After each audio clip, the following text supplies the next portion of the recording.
So please, musijaribu tena. You're wasting your time. Yeah? If you want me, it's a simple summons and I'll appear where you want me. Stop looking for me in this house. You'll never find me. Never. Please. Sisi wajinga. We are not born yesterday.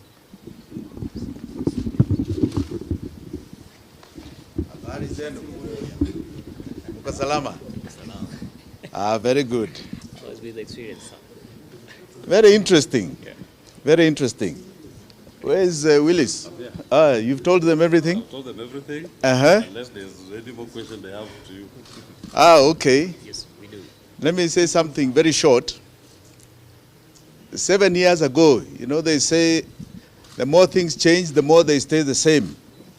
7 years ago, right on these steps, had a similar incident and a similar press conference. We were vermewed for 3 days. This time it has been for 2 days. For nothing else but expressing our political right to express ourselves and be part of the democracy that our Constitution enshrines. My late father stood on these steps here, and he said something that was very profound. He said that you must distinguish between the personal and siasa. Siasa, wanaume na wanagombana nayo huku nje. You don't bring it to somebody's personal home. William Ruto, we can gombana huku nje. Siasa. Don't bring it to my home. In this home, you have assaulted my wife. You have assaulted my children, my Gen Z children. Those policemen assaulted them. You have vandalized the home. You have stolen items here. You have broken items.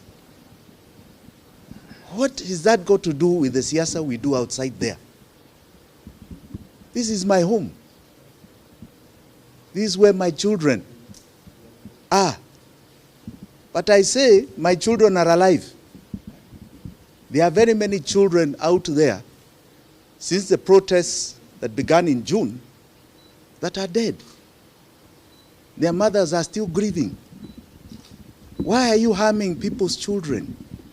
Just because of expressing their political will and direction and expressing themselves as per Article 37, the right to demonstrate. Jana tuliona maajabu. We went to give Gen Z what we believed was a much needed support on Nane Nane. We hit the streets. We were there no more than 5-10 minutes. And we were tear gassed like you cannot believe. Driving out of town, we were chased to this home. And it has been a siege since that time, where hundreds of police officers have been here. And they have done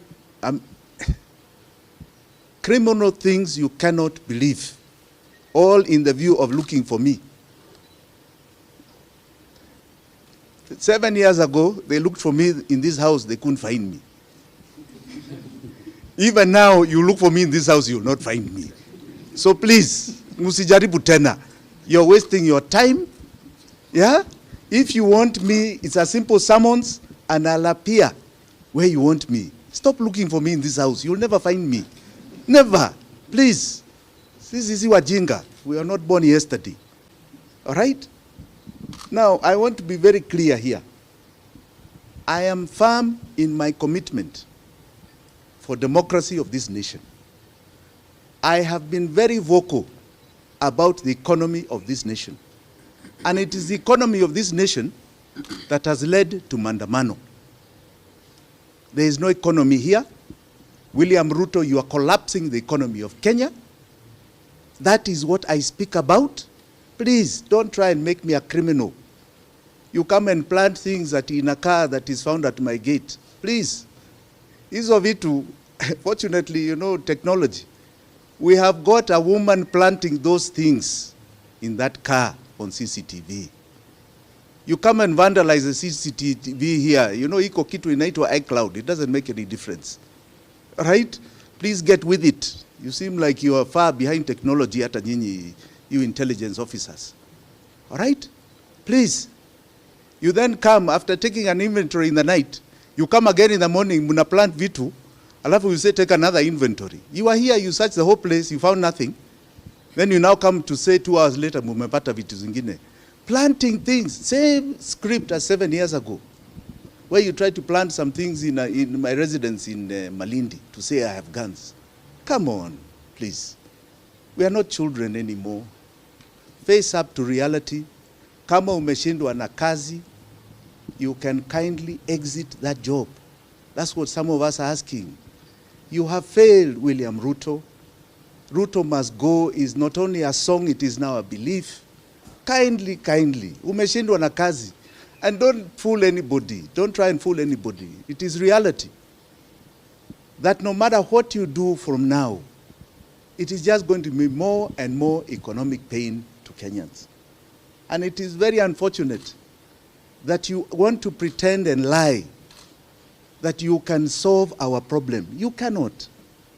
Na saa ingine, be man. Sometimes it's good to be a man enough, as they say. Kama umeshindwa na kazi useme, hii hafadhali tupatia mtu mwingine aendelee nayo. Sisi tumeshindwa. That is the only reason why you're seeing us being victimized. Why they are trying to brand us as criminals. We are not criminals. We are voicing everything here openly. We are being very clear. We don't know what you are fearing with our voices. We are going to keep speaking, right? And we are going to continue. And I can tell you, the time for honoring yourself is soon coming to an end. Asanteni sana. I also would like to thank those who have stood with my family when I have been in hiding in these premises. Let me say I was watching events, and I want to thank those who have stood with my family. Raila Amolo Odinga, Martha Karua was here for hours. Kalonzo Musyoka made some calls to my lawyers. Eugene Wamalwa was here. A lot of relatives and friends. More importantly, my good friend Willis Otieno, my lawyer, my deputy, lawyers like Osiemo, friends like Kibuchi, lawyers like Njage. I can tell you the list is long. And I want to encourage Kenyans. There's nothing like brotherhood and neighborhood. There's nothing better. Only family is better than that. Stand with your people, stand with your person next to you when they're in problems. Stand with them when they are doing the right thing, but they are in problems. Tomorrow it will be you if you don't stand with them. I can say today people stood with me. For those kids who have been killed during this Mandamano, I want to tell you with all my heart, I stand with you. I stand with those families. And if you want to kill more William Ruto, don't worry. You also have children. The curses of God are wide and far. Be very careful. Very careful. Very, very careful. Because with every bad deed you do, you define your exit. And history has a lot of records. So kindly, stop killing our children. It's about time we stop those tabias. So please, Kenyans, stand with those who are hurting for expressing their democratic right, for voicing their opinions, for standing up for the better of Kenya, because that's what they're standing up for. God bless you all. Asante sana. Yes, Honorable Jimmy, have you recorded any statement for A statement with who? To this end, with the DCI? Have I received summons? You haven't received any summons? No, who has summoned me? I've received no summons. What statement? About for what? Have I committed a crime? The breakage they've done in your residence? Oh, against them? Yeah. Oh, that I will sue them for monies they cannot believe. Probably how much? A lot of money. They are doing the assessment. Yes. Maybe perhaps to for you to give us a rough estimate of what exactly they've destroyed there, just a rough estimate. You know, I have just more or less surfaced. So you let us do our assessment.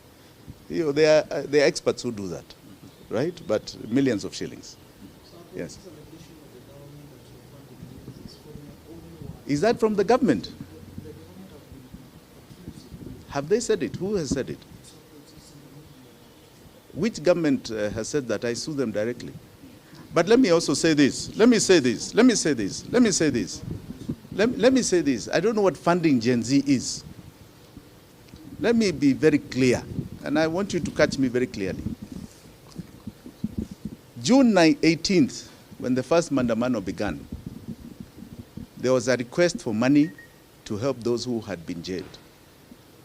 I publicly donated money to help many come out of bond. Some came out on free bonds, others were bonded. I even put it on my Twitter feed, X, that I have done so. Let me also add, but let me tell you, if there was somewhere to fund them, I would fund them. If there was some channel, I can take the little money I have to make sure that they have water and that they have toothpaste so that they can handle this tear gas that is illegally thrown at them. I would do it. Are they doing anything illegal? No. They're exercising their democratic right. All right? So I would like to know which government agency is saying I am funding, and what is this funding? They are looking for scapegoats. They started with, I think, Russia. Then they went to Ford Foundation. Now it's Jimmy Wanjigi. Please. Please. Yeah, we're not stupid. This is just a big joke, right? They are looking for scapegoats. They are the cause of this problem. William Ruto is collapsing the economy of this country. The problems are just not even begun yet.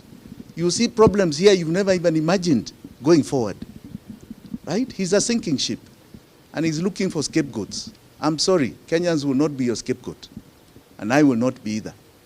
Maybe we've seen you publicly advise the president on how he can get us out of the debts that we're in.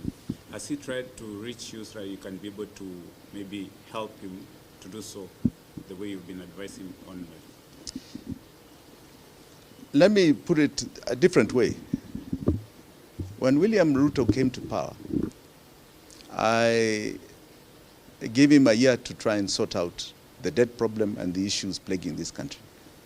And I said I will not comment anything against him until his first budget. After his first budget, I communicated with him. And I was very clear that he is committing illegalities in his budget. He didn't seem to understand, or he was deliberately not understanding what I was telling him. I subsequently told him that I would challenge him on the illegalities that he is committing on our financial laws. That illegality has been challenged. It started with the Finance Bill of 2023 that you saw Kia Umtata progress. And I can tell you a lot of my own experts were the ones who gave the information and did the draft. People like Willis here were part of that drafting. And you can see, just a week ago, the Finance Bill of 2023 had been angushwat, sili angushwa, by the courts of law. The 2024 Finance Bill was angushwat by Gen Z. The interesting thing that William Ruto should know, and the government should know, is that that ruling has far-reaching effects. It takes us back to the revenue of Uhuru's Finance Bill of 2022, which means today VAT on petroleum should be at 8%, not 16%, for example. He has continued to impose a 16% VAT on petroleum as an illegality over the last 1 week or so.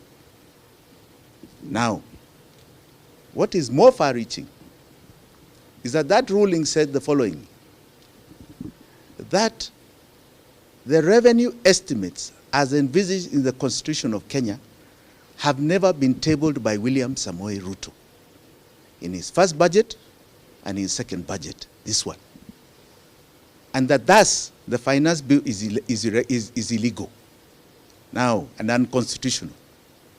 It means his appropriation bill, where you anchor revenue estimates and expenditure estimates, are illegal. That is what is called the budget. So his budget of 2023 was illegal.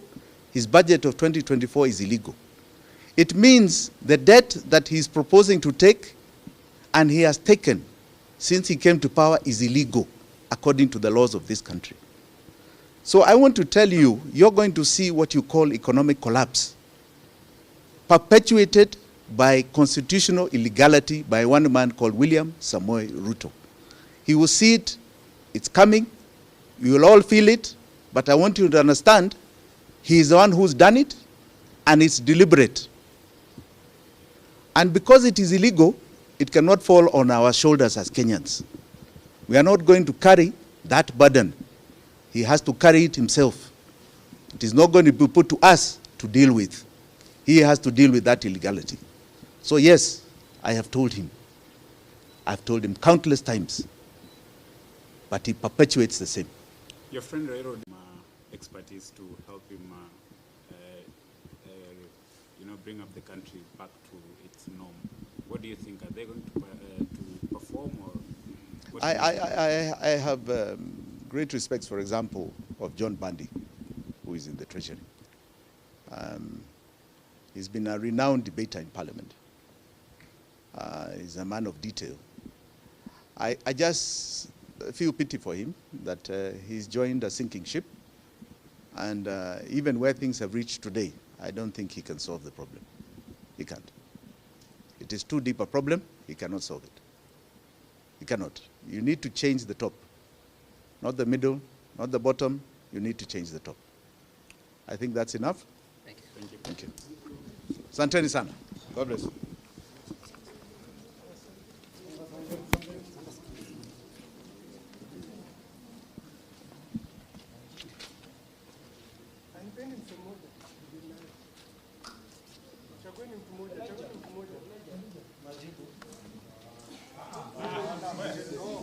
What?